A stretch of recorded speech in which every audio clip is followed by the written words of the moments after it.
ब्रेकनंतर बघूयात एक ब्रेकिंग बातमी। नाताभाऊनंतर रोहिणी खडसे भाजपमध्ये जाणार असं मोठं विधान रक्षा खडसे यांनी केलंय।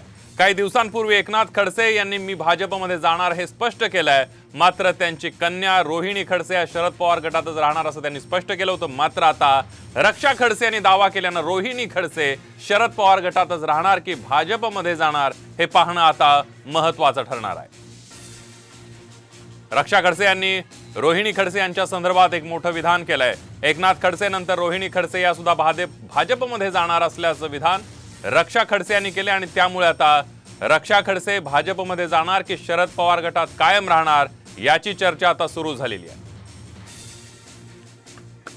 आज जरी नाथाभाऊ एनसीपी मध्ये जरी असले आणि पक्षाने मला जरी तिकीट दिलं किंवा नाही दिलं तरी मी भारतीय जनता पार्टी सोबतच काम करणार आहे। कारण की आज शेवटी त्या विचारांना घेऊन मी समाजामध्ये काम करते किंवा लोकांपर्यंत पोहोचते। तर साहजिक आहे आज रोहिणीताईंचं मत हे त्यांचं व्यक्तिगत मत आहे। आज त्यांना काय वाटतं शेवटी तेच त्या संदर्भात सांगू शकतात। पण तरी आम्ही भविष्यामध्ये प्रयत्न करू की जास्तीत जास्त लोक भारतीय जनता पार्टीमध्ये येऊन काम करतील।